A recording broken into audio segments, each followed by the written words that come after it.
Well, hello there, ladies and gents. I'm Tammy Sapnewski, and you are watching Clear Cryptos. Well, it's been over a month since the government sanctioned Tornado Cash. Anybody in the United States that wants to use Tornado Cash, congratulations, your wallet is going to get blacklisted.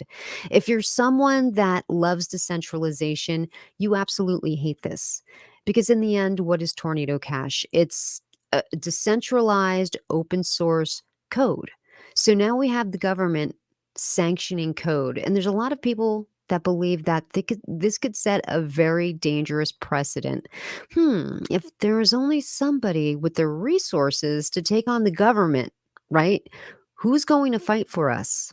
Well, it turns out Coinbase. Coinbase is stepping up to the plate for us to take on the government because they too believe that this could set a very dangerous precedent. So we'll get to this article and then I'm going to give you my thoughts. I'll wrap it up. We'll play devil's advocate at the end.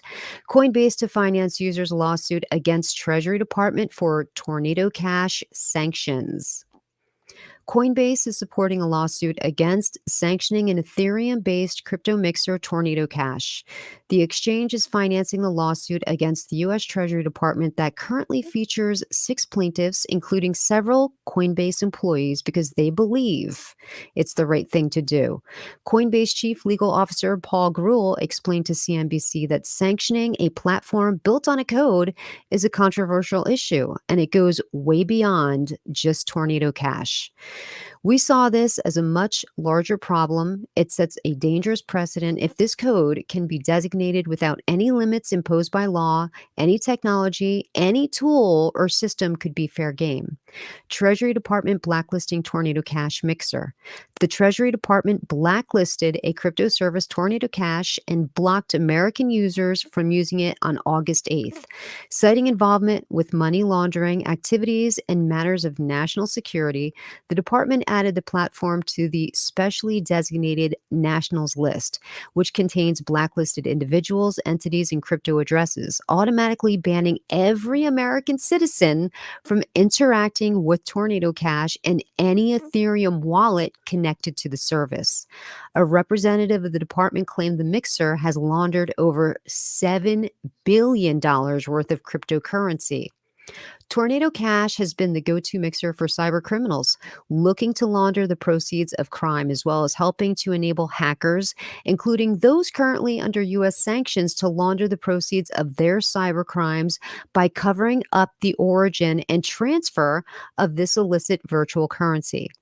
Tech needs legal protection too, but it's unfair to punish any platform when it's used for illegal reasons when it helps other users with absolutely legal requests, Coinbase insists. Each of the plaintiffs is an American who simply wants to engage in entirely lawful activity in private, the lawsuit states. One of the plaintiffs, a senior security risk analyst at the crypto exchange, said they use the service to donate to Ukraine, which is fighting against the Russian invasion, and wanted to do it anonymously out of fear of being targeted by Russian hackers. Vitalik Buterin, a co-founder of Ethereum and a prominent figure in the crypto space, shared that he used Tornado Cash to donate to the Ukrainian cause as well. I'll out myself as someone who used Tornado Cash to donate to Ukraine, Buterin wrote. It is important that the law's distinction between people and code be respected. If the disrespect is allowed to stand, there could be all sorts of other ways in which statutes are twisted and bent to apply to crypto in ways that they shouldn't be. Okay, so here we go.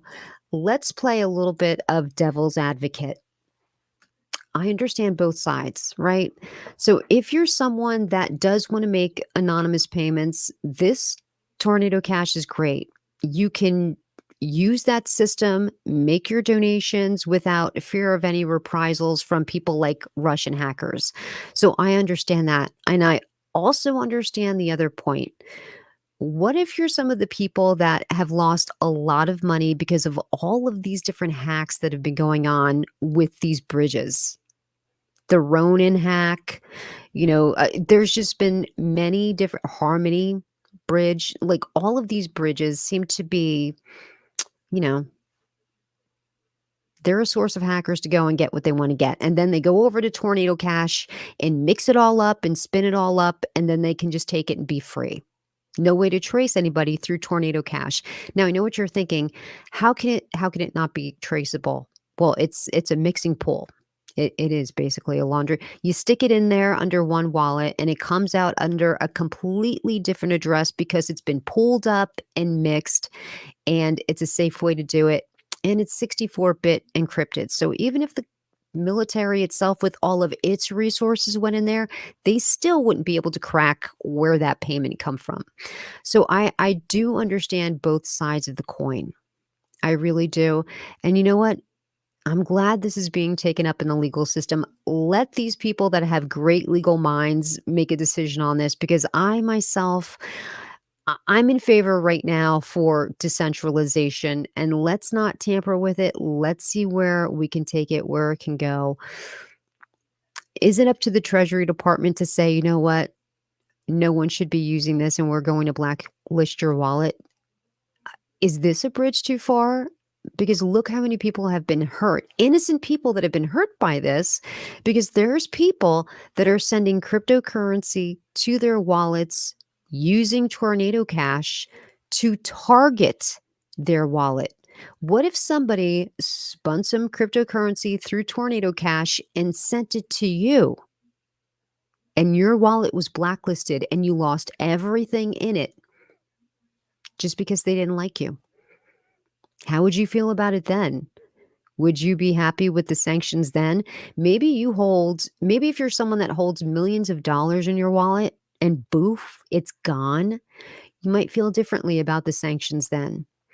Well, that's going to do it here for me today. I will thank you so much for joining me, and I will catch you next time on Clear Cryptos. Take care.